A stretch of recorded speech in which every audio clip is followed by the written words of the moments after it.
जय हिंद साथियों, स्वागत है आपका एनसीईआरटी क्लासेस के ऑनलाइन प्लेटफॉर्म पर। मित्रों, हम लोग मॉडल पेपर का प्रैक्टिस करा रहे हैं और मॉडल पेपर में आज का जो मॉडल पेपर है वो सामान्य हिंदी और साहित्य से रिलेटेड प्रश्न है। ये मॉडल पेपर आपका टेट के लिए तो उपयोगी है ही, साथ साथ एलटी ग्रेड के लिए भी बहुत उपयोगी है। चलिए देर न करते हुए शुरू किया जाए। आज का पहला क्वेश्चन आपके स्क्रीन पर है, कन्नौजी हिंदी किस भाषा की उपभाषा है।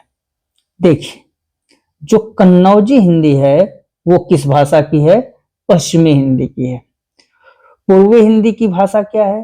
पूर्वी हिंदी की भाषा है आपकी अवधी, उसके बाद बघेली,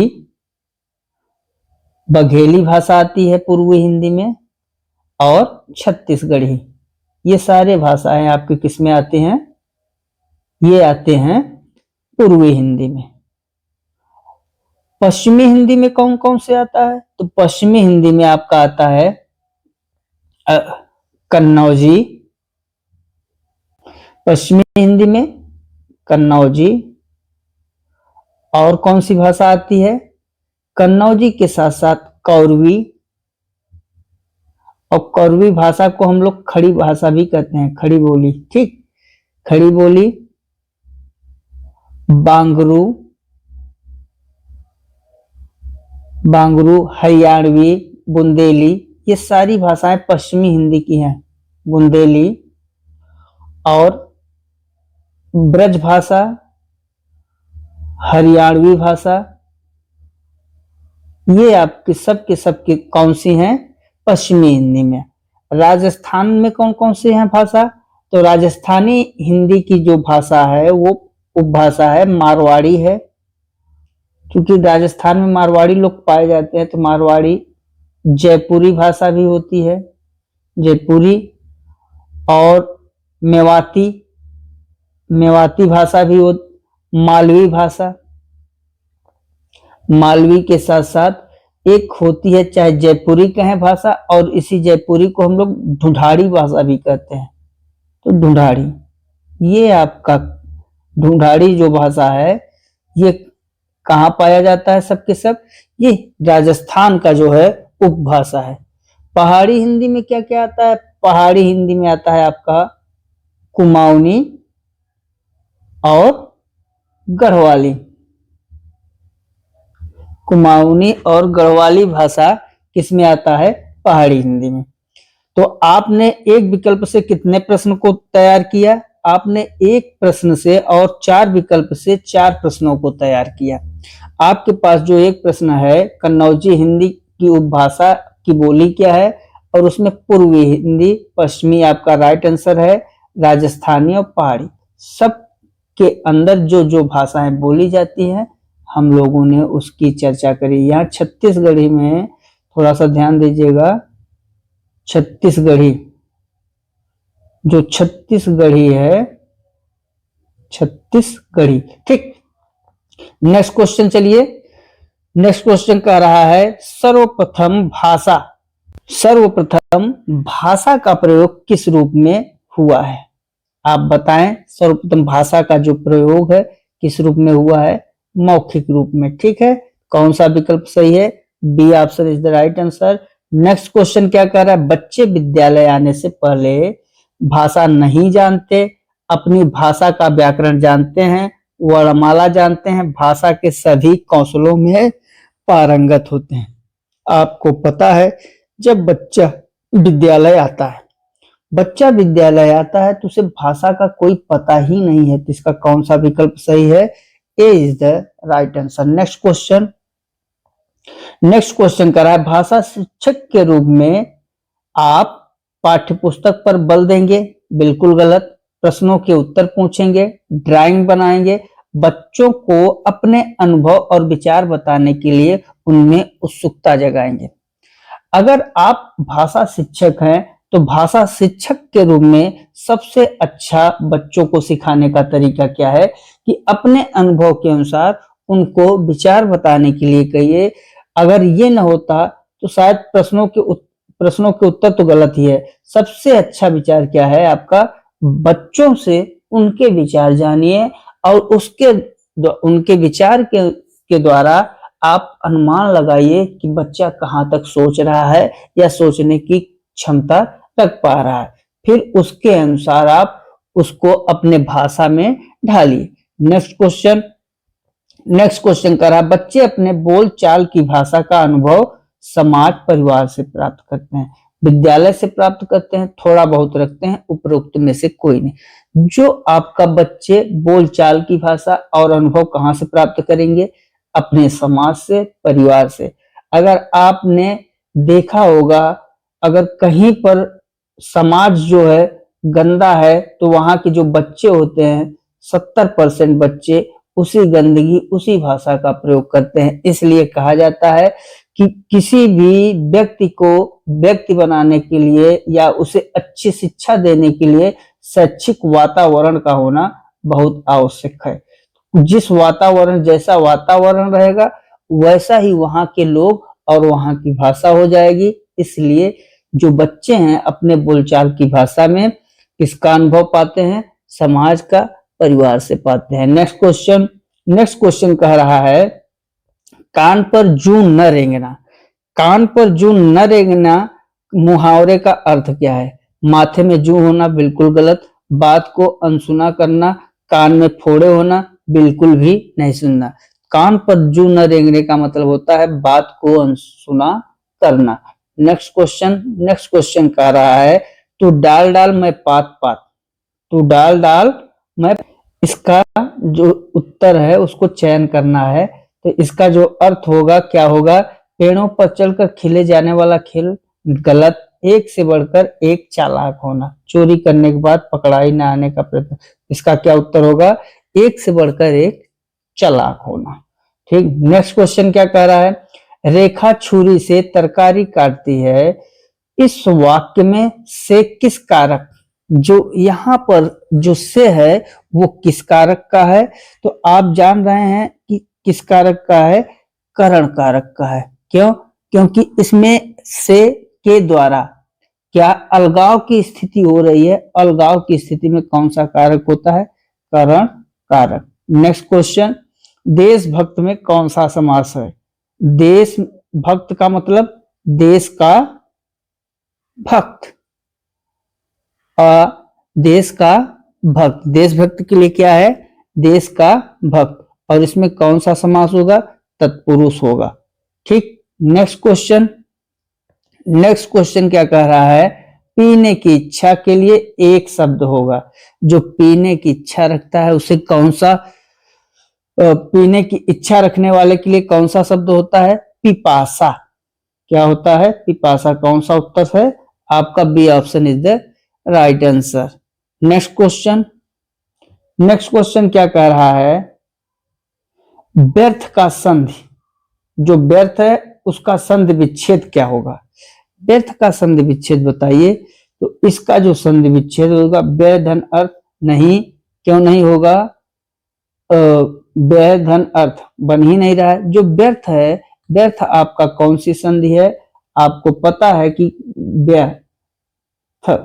अब इसमें देखिए, यह व के पहले आधा अक्षर है और क्या कोई सार्थक शब्द है? सार्थक शब्द नहीं है। कौन सी संधि हो जाएगी जब सार्थक शब्द नहीं है और आधा अक्षर है?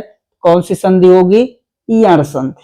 और जब यण संधि हो गई तो यण का जब विच्छेद करते हैं तो जो आधा अक्षर रहता है उसे पूरे अक्षर में, जो आधा अक्षर रहता है उसे पूरे अक्षर में करते हैं। और यह है तो ई और वह है तो उ। तो यहाँ यह है इसलिए ई। तो वी धन, अब बचा क्या? अर्थ। वी धन अर्थ जिसमें होगा वही इसका विच्छेद है और C option is the right answer. Next question क्या कह रहा है, नेक्स्ट क्वेश्चन कह रहा है, निम्नलिखित में से कौन सा एक युग्म सही सुमेलित नहीं है? इसमें श्रृंगार रस, जब श्रृंगार रस है तो रति प्रेम बिल्कुल सही है। रौद्र रस का क्रोध बिल्कुल। और विभत्स है तो विभत्स के लिए, शांत रस है तो शांत रस के लिए, जो शांत रस है तो शांत रस के लिए होता है आपका निर्वेद, ये भी सही है। और विभत्स रस है तो विभत्स का वत्सलता दिया है, ये गलत दिया है। कौन सा विकल्प सही है? इसका विकल्प डी गलत है, क्योंकि विभत्स का जो होता है, विभत्स का होता है भयानक, विस्मय, आश्चर्य, ये विभत्स है। और वत्सलता किसका है? वात्सल्य रस का। किसका है? वात्सल्य रस का। नेक्स्ट क्वेश्चन, छंद कितने प्रकार के होते हैं? हमने आपको बताया है छंद कितने प्रकार के होते हैं, 3 प्रकार के। कौन कौन से? वार्णिक, मात्रिक और मुक्तक। वार्णिक, मात्रिक और मुक्तक, ये 3 प्रकार के छंद होते हैं। इसमें वर्णों का, इसमें मात्रा का, और ये दोनों का मेल, न तो वार्णिक होता है और न ही मात्रिक होता है। तो छंद कितने प्रकार के? 3 प्रकार के। नेक्स्ट क्वेश्चन, नेक्स्ट क्वेश्चन कह रहा है उपमा अलंकार किस अलंकार का उपभेद है? आप बताइए। अलंकार की बात कर रहा है तो अलंकार कितने प्रकार के? शब्दा और अर्था। शब्दालंकार और अर्थालंकार, एक जो शब्दालंकार है उसमें शब्दों का पूरा चलता है और अर्थालंकार में अर्थ का चलता है। जो उपमा अलंकार है किसका है? अर्थालंकार का। नेक्स्ट क्वेश्चन, हिंदू मग पर पाँव न राख्यो, का जो बहुते हिंदी उबाख्यो। यह सूक्ति किसकी है? यह सूक्ति जो है नूर मोहम्मद की है। किसकी है? नूर मोहम्मद। ठीक, और कौन सी रचना में? अनुराग बासुरी। अनुराग बासुरी इनकी रचना है, उसकी नूर मोहम्मद की है। नेक्स्ट क्वेश्चन, नेक्स्ट क्वेश्चन कह रहा है आपका संसार उत्पन्न नहीं होता, उसका केवल आविर्भाव होता है। रेखांकित का अर्थ बताइए। यहाँ पर जो है, जो आविर्भाव है यही आपका रेखांकित है, और इसका मतलब क्या होता है? आविर्भाव का मतलब उद्भव। ठीक, तो उद्भव कौन सा विकल्प? D option is the right answer. Next question क्या कह रहा है? लाखों की भीड़ में भी आप अपने श्वेत केशों के कारण पहचान लिए जाते हैं। रेखांकित शब्द का विलोम। अब देखिए श्वेत का मतलब क्या हुआ? श्वेत ही इसमें रेखांकित है। क्या है? रेखांकित जो शब्द है आपका श्वेत है। और श्वेत का मतलब विलोम क्या होगा? श्वेत का विलोम होगा, श्वेत मतलब सफेद, और इसका जो विलोम होगा वो क्या होगा? सफेद का काला या श्याम। चूंकि यहाँ श्वेत है तो श्वेत का क्या हो जाएगा? श्याम। अगर सफेद होता तो उसका कृष्ण काला कुछ भी कह सकते थे। ठीक, नेक्स्ट क्वेश्चन, ड अक्षर व्यंजनों के किस वर्ग में है? बहुत सरल है, किस वर्ग में है? ट वर्ग में। नेक्स्ट क्वेश्चन क्या कर रहा है? अपनी बीमार माँ की उसने बहुत सेवा शुश्रूषा की। इसका जो शुश्रूषा है ये क्या है? इसके बारे में कह रहा है, जबकि इसमें आपको करना क्या है? शुद्ध, शुद्ध वर्तनी का है। किसका है? शुद्ध वर्तनी का है। और इसमें जो शुश्रूषा लिखा है ये गलत लिखा हुआ है। सही शुश्रूषा क्या होता है? शुश्रूषा, शुश्रूषा। इसमें शुश्रूषा ये वाला सही है, शुश्रूषा।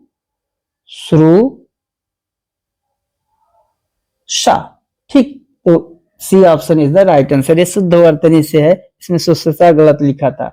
नेक्स्ट क्वेश्चन कह रहा है नीचे दिए गए 4 विकल्पों में से तत्सम शब्द का चयन कीजिए। तत्सम शब्द कौन होता है? तत्सम शब्द वो होते हैं जो संस्कृत में लिखे जाएं। डायरेक्ट संस्कृत के शब्द को तत्सम शब्द कहा जाता है। बताइए इसमें कौन सा ऐसा शब्द है? दिवाली, दीपाली, दीपावली। कौन सा है? Deepavali. C is the right answer. Next question, प्रत्येक में शब्द में कौन सा उपसर्ग है? ये जो प्रत्येक है, प्रत्येक में किस संधि का प्रावधान है? यण संधि का। और जब यण संधि का प्रावधान होता है तो इसका क्या करते हैं? विच्छेद। इसका जब आप विच्छेद करेंगे तो प्रतिधन एक निकल के आया। अब आपका कौन सा उपसर्ग है? प्रत्येक में आपका प्रत्युपसर्ग है। नेक्स्ट क्वेश्चन क्या कह रहा है? नेक्स्ट क्वेश्चन कह रहा है तेजाब किस संज्ञा का उदाहरण है? बताइए तेजाब किस संज्ञा का उदाहरण है? क्योंकि तेजाब द्रव्य है द्रव्यवाचक संज्ञा का उदाहरण होगा। ठीक, किसका? द्रव्यवाचक का। नेक्स्ट क्वेश्चन कह रहा है निम्नलिखित शब्दों में विशेषण को पहचानिए। विशेषण के लिए हमने आपको बताया था कि विशेषण शब्द अगर किसी को बताना है तो उसके पहले कुछ लगा दीजिए, मेरा, मेरी, ने, तेरा, तेरी, तुरंत विशेषण पता हो जाएगा। और इसमें से कौन सा विशेषण है बताइए?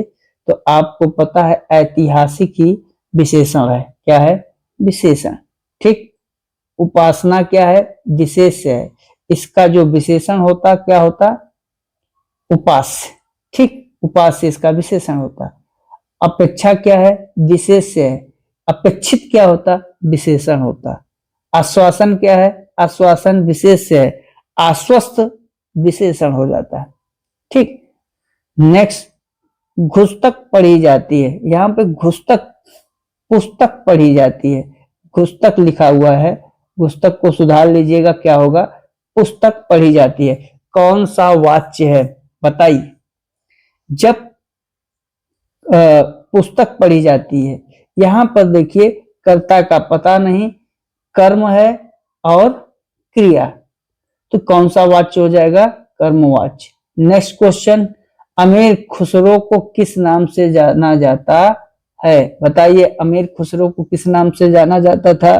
तूतीये हिंद नाम से। नेक्स्ट क्वेश्चन क्या कह रहा है? निराला किस पत्रिका से संबंधित नहीं थे? सुधा, इंदु, समन्वय और मतवाला। तो निराला किससे संबंधित नहीं थे? इंदु से संबंधित निराला नहीं थे। इंदु जो पुस्तिका थी कब प्रकाशित हुई थी? 1909 में वाराणसी से प्रकाशित हुई थी। ठीक है, कहां से? वाराणसी से। और इस पत्रिका के जो संपादक थे वो कौन थे? अंबिका प्रसाद गुप्त। संपादक कौन थे? अंबिका प्रसाद गुप्त। ठीक है, तो अंबिका प्रसाद गुप्त। बाकी ये तीनों, सुधा, समन्वय, मतवाला किसकी है? ये सब के सब आपके इससे संबंधित थे, निराला जी। नेक्स्ट क्वेश्चन क्या कह रहा है? सुमित्रा नंदन पंत को उनकी किस रचना पर ज्ञानपीठ पुरस्कार प्राप्त हुआ था? जो सुमित्रा नंदन पंत थी, इनकी जो रचना है चिदंबरा, चिदंबरा के लिए 1968 में, इनकी जो चिदंबरा है इसके लिए 1968 में इन्हें किस पुरस्कार से नवाजा गया था? ज्ञानपीठ पुरस्कार के लिए। ठीक है, तो इसके आगे नेक्स्ट क्वेश्चन देखिए। नेक्स्ट क्वेश्चन करा, द्विवेदी युग किस पत्रिका का प्रकाशन हुआ? मतलब द्विवेदी युग में किस पत्रिका का प्रकाशन हुआ? द्विवेदी युग में किस पत्रिका का प्रकाशन हुआ? तो द्विवेदी युग में सरस्वती पत्रिका का प्रकाशन हुआ। और सरस्वती पत्रिका महावीर प्रसाद द्विवेदी, महावीर प्रसाद द्विवेदी, महावीर प्रसाद द्विवेदी ने इस पत्रिका का संपादन किया था। और द्विवेदी के कारण ही इस युग का नाम भी द्विवेदी युग पड़ा है। नेक्स्ट क्वेश्चन क्या कह रहा है? नीड़ का निर्माण फिर रचना, ये जो नीड़ का निर्माण है फिर रचना किस विधा की है बताइए? तो नीड़ का निर्माण है आपका निबंध। क्या है? निबंध। और कौन, किसका निबंध है? तो महादेवी वर्मा का। ठीक है, इसका है महादेवी वर्मा का। नेक्स्ट क्वेश्चन, भारतेंदु से पूर्व के लेखक हैं। भारतेंदु से पूर्व के लेखक कौन हैं? तो भारतेंदु से पूर्व के लेखक हैं सदासुख लाल। ठीक, नेक्स्ट क्वेश्चन क्या कह रहा है? नेक्स्ट क्वेश्चन आपसे संबंधित है, इसका उत्तर आपको कमेंट बॉक्स में देना है। अमीर खुसरो किस काल से संबंधित हैं? मित्रों, आप लोग इसका उत्तर कमेंट में जरूर बताइएगा। और हाँ, चैनल को लाइक, सब्सक्राइब एवं शेयर जरूर कर दिया करिए। ठीक है साथियों, तो आज हम लोग हिंदी मॉडल पेपर के 30 प्रश्नों को हल किया। नेक्स्ट वीडियो में नेक्स्ट मॉडल पेपर के साथ फिर से उपस्थित होंगे। तब तक के लिए नमस्कार, जय हिंद, जय भारत, वंदे मातरम।